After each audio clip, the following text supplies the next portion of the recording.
Olá pessoal, tudo bom? Que a paz de Cristo esteja com todos e com todas, né?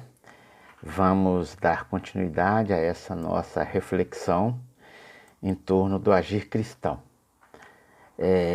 Na semana passada nós falávamos da consciência de si, né? Hoje vamos continuar com a mesma temática, com o mesmo texto, falando desse o modelo da alteridade no agir cristão e também da experiência ético-cristã e seus desafios nesse mundo de hoje, que é um mundo que o mundo do passado também oferece a nós muitos desafios. E por isso devemos, estarmos abertos a essa situação para contribuir para o crescimento do outro e entender também que o outro, melhor dizendo, contribua para o meu crescimento. Isso é uma experiência muito profunda.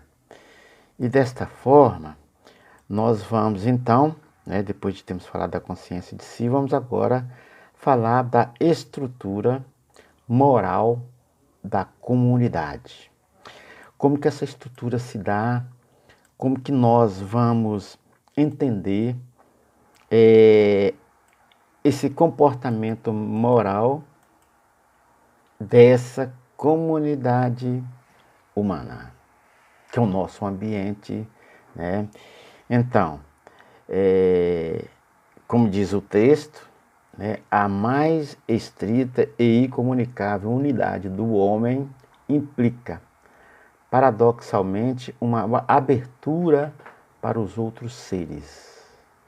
Sua comunicação com a interioridade dos outros seres humanos e sua apreensão do mundo. Eu apreender esse mundo. Aqui o mundo vai englobar, aqui o mundo vai significar tudo isso que nos cerca, com todas as suas belezas, mas também com todos os seus obstáculos ou suas dificuldades, né? Então cada um de nós enxerga o nosso problema como maior do que o do outro, tá? Por isso que a sociedade ela tem uma estrutura específica em seu comportamento, tá? E no comportamento dos seus membros. E tudo isso embasada em um valor moral. Valor é aquilo que a gente dá crédito. Dar crédito. Isso é um valor para mim. Tá?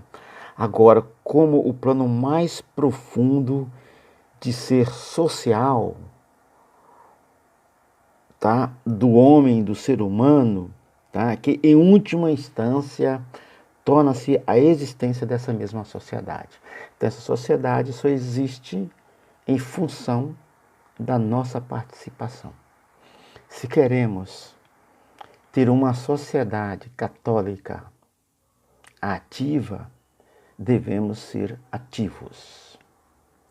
Se assim participamos, nossa sociedade vai crescer muito, muito mais. E aí entra uma questão muito importante, que é a questão da liberdade. Tá? E essa liberdade que se manifesta na pura incondicionalidade de ser para si. E também de ter essa consciência de si. Quer dizer, eu entender eu mesmo dentro desse grande universo social. Dar valor à minha pessoa dentro dessa sociedade. A partir do momento que eu valorizo a mim mesmo, eu me dou respeito, eu estou mostrando para o outro também respeito. E, ao mesmo tempo, eu estou pedindo para o outro respeito. Então, por essa razão, o valor só se constitui como tal em face da liberdade. Em face da liberdade. Tá? E aí essa liberdade vai exprimir, né, o ser como o bem ao qual a liberdade consente. Todos nós gostamos de liberdade. Tá certo? Agora, a gente tem que entender o que é essa liberdade. Então, na liberdade, só é bom o que concorre ao desenvolvimento do espírito da terra.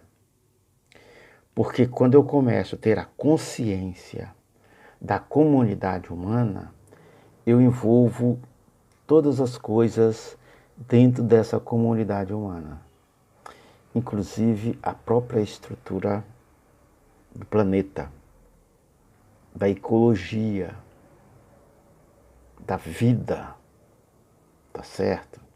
Da vida. E por isso, né, se a gente for pensar, ou se a gente entender essa nossa caminhada dentro dessa igreja, nós temos que também entender que essa igreja está no mundo.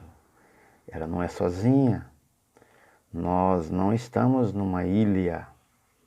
Nós estamos dentro de um universo maior. Aliás, é o próprio significado de católico, né? Universal.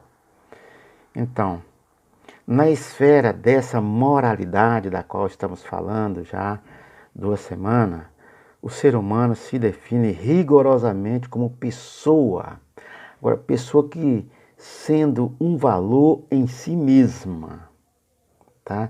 É capaz de abrir-se, né, ao reino dos valores, ao bem universal, à lei divina. Então, eu estou aberto para receber essa proposta de Deus, para avançar nessa proposta que Deus fez a mim, né? Como se observarmos a leitura, né, a primeira leitura da liturgia de hoje, Atos dos Apóstolos, nós vamos falar da entrada de Matias na comunidade. Como que foi o processo? Como que agora ele também faz parte do grupo dos 12. E como que nós somos convidados a cada dia a fazer parte desse grupo também. Como a pessoa, né, o homem, a mulher, é um todo. A máxima universalidade na singularidade absoluta, porque em nós, em cada um de nós, está representada também essa humanidade, esse todo, tá?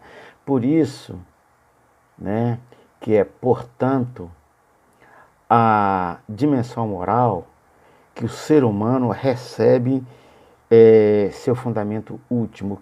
O que seria esse fundamento último? Já que a sociedade é constituída de pessoas, e a pessoa se constitui essencialmente como ser moral. Por isso que em mim está representada toda a humanidade, e no outro também. E aí nós vamos, não fechando um ciclo, mas mesmo pelo contrário, abrindo sempre um aspecto de diálogo, que é fundamental para uma comunidade cristã. É fundamental o diálogo. É difícil? Pode ser, mas eu posso torná-lo mais fácil. Eu posso superar a minha individualidade e partilhar com o outro. E entender qual é essa dimensão, qual é essa abertura que eu dou para o outro e qual é a abertura que eu percebo no outro.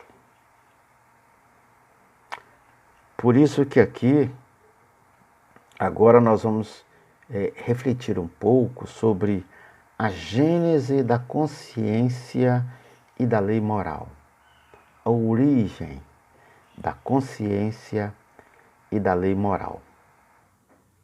Olha, a consciência de si, que nós falamos na aula passada, assume os traços da consciência moral, quando por ela, o homem e a mulher define-se em face, como eu disse antes, da universalidade do bem.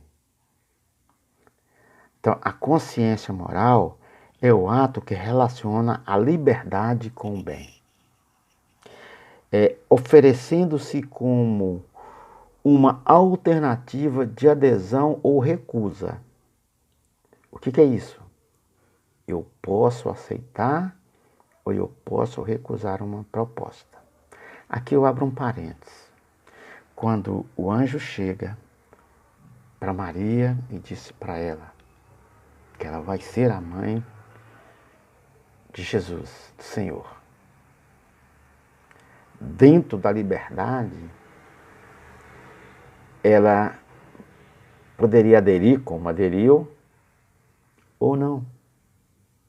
Como muitos não aderiram e muitos não aderem a este chamado. Maria aderiu. Então, é a nossa liberdade que vai dar essa condição de abertura, de entender. Fecha parênteses. Como que nós estamos entendendo hoje, nesse agir cristão, esse momento que está sendo aqui, aparece em todas as nossas reuniões, todas as nossas conversas, essa pandemia. Como que eu estou me relacionando com isso? O que eu aceito ou o que eu recuso diante desses fatos que aí estão acontecendo? Eu, enquanto pessoa cristã, eu, enquanto cidadão da terra, desta cidade ou do mundo, que nós estamos no mundo. Agora, é importante a gente perceber, né, nesse sentido, nessa conversa de adesão e recusa, sendo, porém, a abertura para o bem, ela reveste-se da forma de obrigação interior e torna-se o princípio interno da realização pessoal.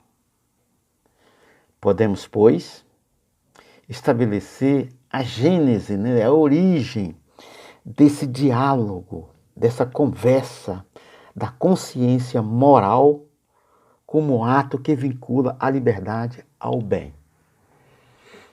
Aqueles simples gesto de fazer algo para alguém nos engrandece porque você está se considerando útil diante do outro. Mas ao mesmo tempo, você percebe que o outro é útil para a nossa existência humana. E nossa existência humana dentro desse universo cristão. Tá certo?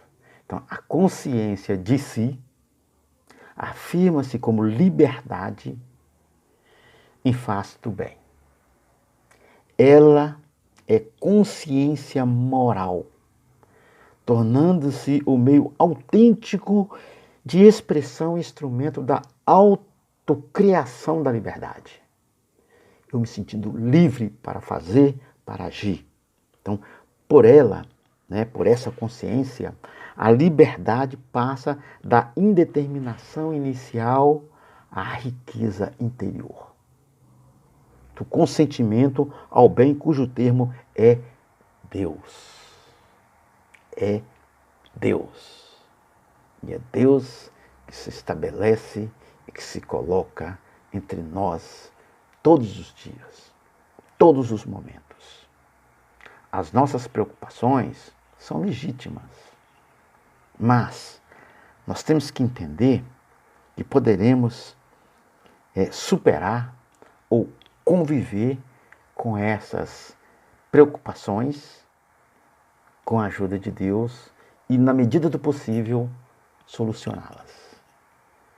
Por isso que assim, a evolução da consciência moral nos revela desde o início as características fundamentais que dão ao comportamento da comunidade uma irrecusável dimensão moral, situando-se diante desses fatos de cada pessoa a realização da própria vida como tarefa suprema, isto é, a liberdade da qual Jesus teve, da qual ele passou para os seus discípulos, seus apóstolos diretos e que ele passa para cada um de nós.